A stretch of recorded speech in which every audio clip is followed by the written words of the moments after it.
3000, Alberto Nunez will partner with a brewing company to create a beer that is only 100 calories and mainly protein, but still has that great hoppy taste, so that you can, each week, add just one beer to successfully reverse diet, increasing your calories by only 100.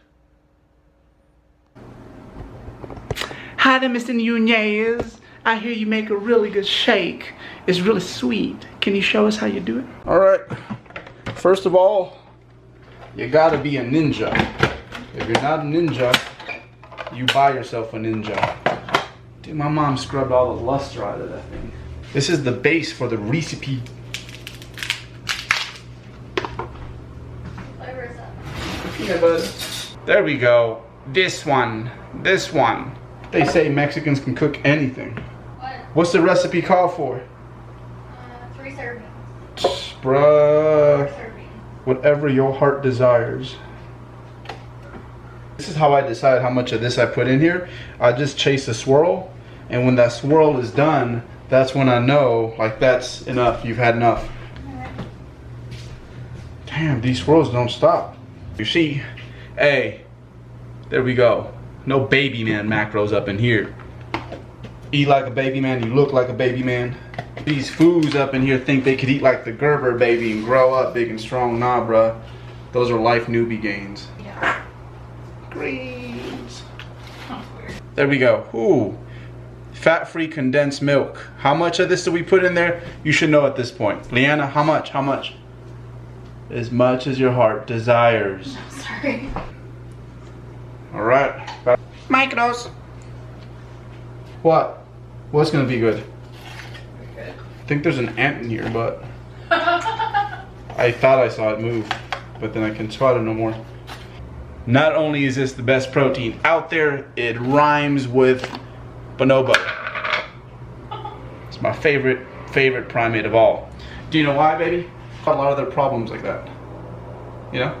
They literally make love instead of wars.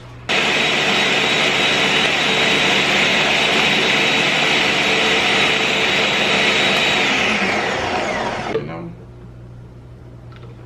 Ooh. It smells good. It smells like banana. Mm-hmm. Oh, that's tasty. Yeah, I estimate there's 1,500 calories in that thing. You just had like Got 70. her. Got her. Hey, we're no longer deloading. We're back to it. By the end of the week, and this time I swear, guys, I swear, I'll have my my outline for my training block. Have a general idea of what I'm doing. Again, it's just I've been kind of winging it. I just haven't been putting it down, so not much is changing. This is a change. Though paw squats are going to turn into pin squats. I think for me, it just makes more sense. My biggest issue with the low bar is I just have a hard time keeping that good position coming out of the bottom. And with this, if you ain't stacked right, it's just not going to go right. So we'll definitely, I think, really grease that groove when it comes to my low bar squat. And based on where I ended up after this first go, I wouldn't be surprised if my relaxed single to base the rest of my work after, which is what I'm going to do. I'm going to hit a heavy single, and then after that, decide how I do things based on how that single went, right? I did that with my front squat most of the off season. It worked super well, and I think it's going to work really well with this lift as well. Yeah, so I think based on how today went, somewhere in the mid 400s on a pin squat, I'm really pleased with that. So this was my chillaxed 405. I probably had maybe 4, maybe 5 reps in all on this day with this weight. Things that I want to work on is like I need to get stable faster. So you can see when I walk things out, I do this little wiggle. I need to knock that off and just like be sturdy. See, there it goes. That takes pounds and reps away from you. So super important. We'll get better at this. I think a lot of it is just like me being nervous. I think it's a bad habit too. And I think it's me also like settling into place. I just need to trust where I'm at, get my air, get stiff as a board, and go after it.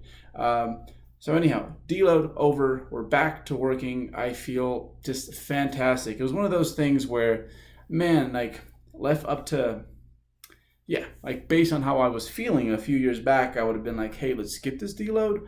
But I had a few weeks of just going, where I'm like, dude, just take the deload.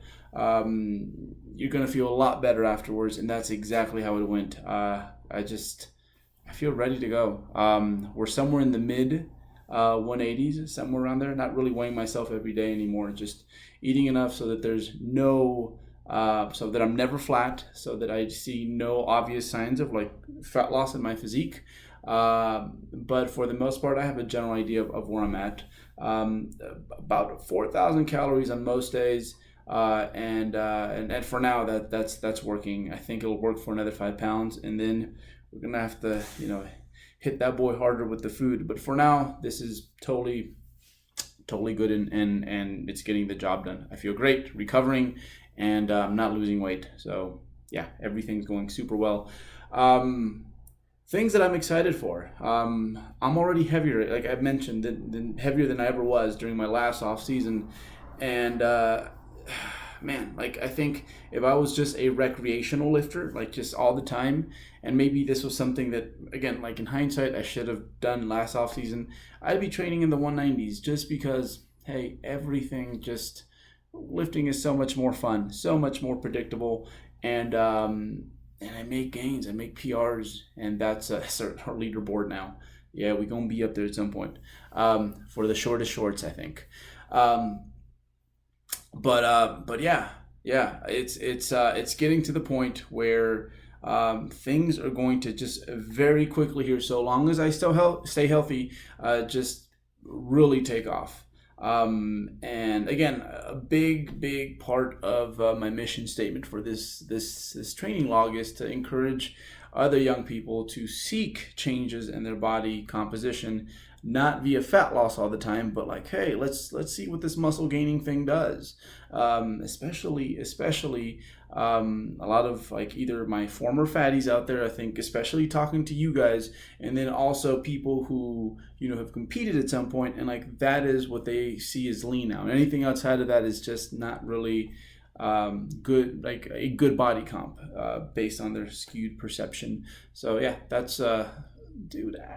Act your age, bruh.